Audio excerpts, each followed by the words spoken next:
between what's convenient and what's right is integrity. Absolutely, absolutely, and we can look at that. We can talk about that, right? If you think of in math, there is a series of numbers that we call the integers number, right? The integer numbers, and the integers numbers are numbers that are whole. They're not fractions. They're not decimals. They're whole number. It's just one thing, right? So integrity, right? And integrity, right? What I will say on integrity and character, Steve, is that integrity is what I call a constant effort to integrate your words, your deeds, and your actions as one. Okay? Wow. When your words, your deeds, and your actions become one, then you are a person of integrity. But more importantly, you are a person of integrity when your private life and your public life is the same thing. Yeah, hey, listen, Mark Twain says what you just said. A man's character may be learned from the adjectives which he habitually uses in conversation. There you go. That's Mark Twain. Mark Twain. There you go. Yeah, so he's saying in the attributes, here's what I would say. A person of character, Steve, a person of character doesn't need supervision. A person of character doesn't need the police. A person of character doesn't need for you to check up on him or her to see if she's doing the right thing. Why? Because that person is a person of character. A person of character, Steve, will lock himself up in the prison of his own convictions. Okay? A person of character will lock himself in the prison of their own convictions and throw away the keys, right? Because that person is convicted of that character, right? It lives by conviction, and there is a big distinction between a conviction and beliefs, right? There is a huge distinction that we can talk about later on. We can expand on that. But, a belief, it's something that you argue about. How about this? Okay. Aaron Rodgers, the Green Bay Packer quarterback. Yeah.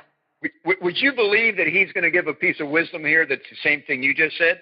Authenticity is everything. You have to wake up every day and look in the mirror, and you want to be proud of the person who's looking back at you. And you can only do that if you're being honest with yourself and being a person of high character. You have an opportunity every single day to write that story of your life. Absolutely. So, you're just making so many things come to my head. Now, you talk about Aaron Rodgers setting that quote, looking at the person in the mirror, right? So yeah. Let me ask you a question, Steve, on that, looking at a person in the mirror. How would you feel if when you look yourself in the mirror, when you see yourself in the mirror, instead of seeing your face, you saw your character? How would you feel?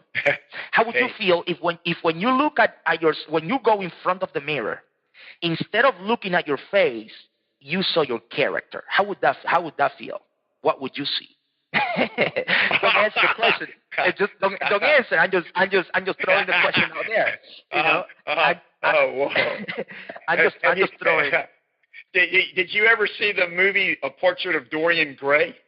This is a joke. That's the guy that was this guy that for some reason he lived to be 500 years old, and he painted a portrait that was above the fireplace, and he lived to be 500 years old. Everybody died over 500 years. This guy never aged, and at the end he was a very evil person. And at the end, somebody figured out what the secret was to his immortality. And they took the picture off of the mantelpiece and they threw it into the fireplace. And when it burned, his true self came out, which was as evil can be. So that's not me looking in the mirror, but that person did not have character because he was just an evil person that used everything around him, and that's what the point of the movie was. The story was a classic, The Portrait of Dorian Gray. There you go. So that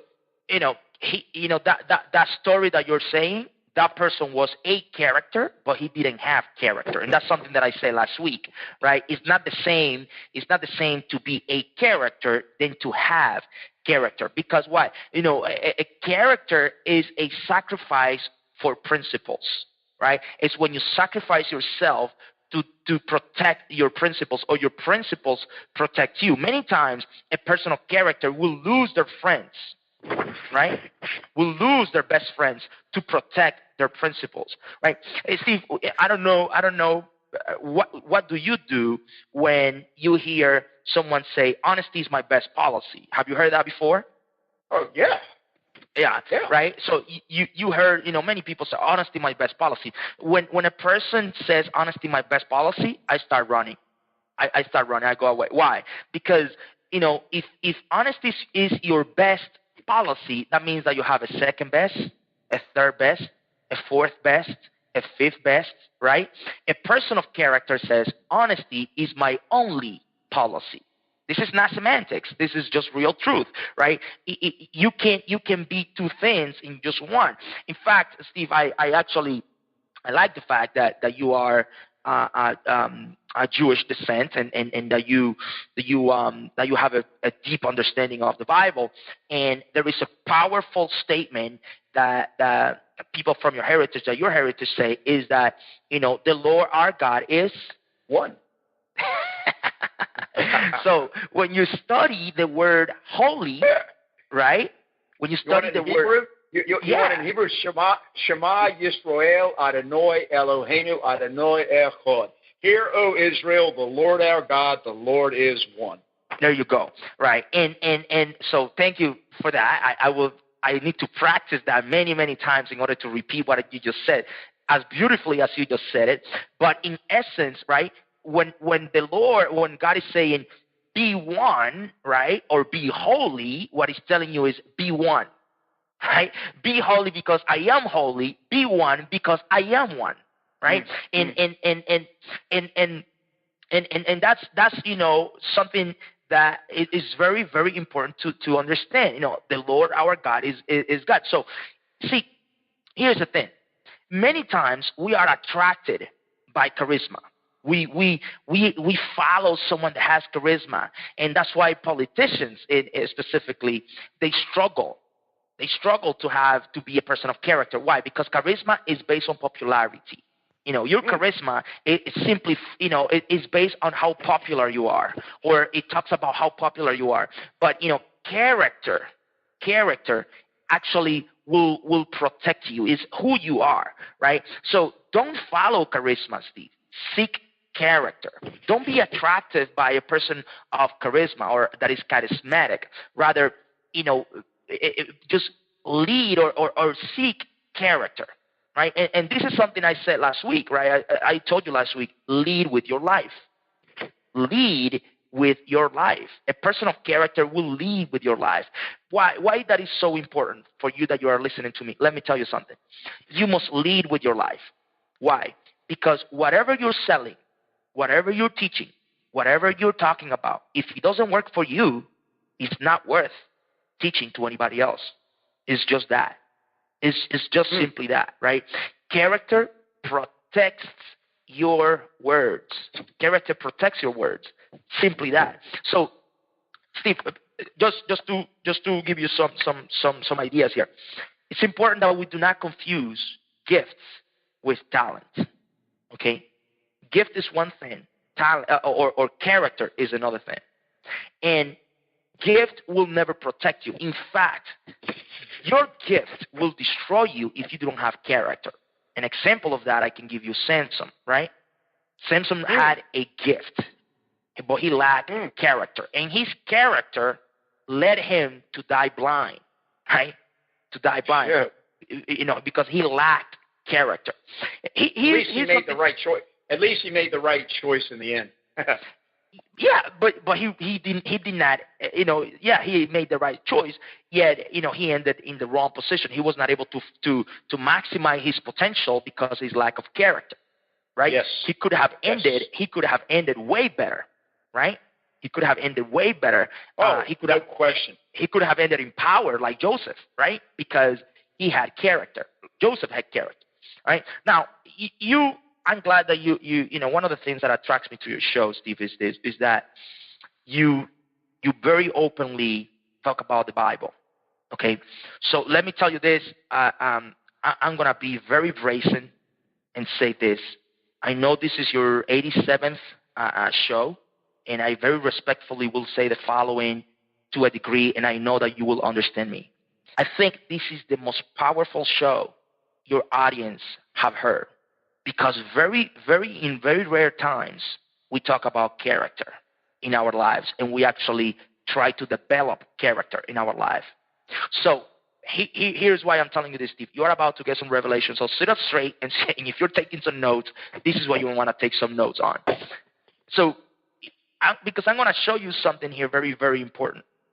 In the book of Genesis, in chapter 1, and specifically verse 26, God creates man, right? And he says, verse 26, chapter 1, Genesis, he says, then God said, let us make mankind in our image, in our likeness, so they may rule over the fish, the sea, and the birds, and the sky, over the livestock. They can rule over the wild animals, right? They can rule over the wild animals and over all creatures that move along the ground. Let's go back to that. Let's take a minute to evaluate this. Let us make mankind at our image. Image is a synonym of what? Character. So image is character. Image is a word for character, right? At our likeness. Yes. So here's my point, Steve. Here's my point. God gave men character before he gave them dominion. Let's read this again so you see it right there. Let us make mankind. We were made in his image, so he put us here to be like him, and he made no mistakes. I said that at the end of last week's show, too. Absolutely. Yeah. So we were given dominion before. We were given image or a character before we were given dominion. And we get so caught up many times looking for power, but we don't have character to support the power that we want. Okay? And more importantly, you see, as Satan, right? Satan came up to Eve and tempted her, right? And many times, Steve, we talk about the word temptation as if it was a negative word. In fact, temptation is not a negative word. Temptation is a good word, because temptation is the monitor of your character.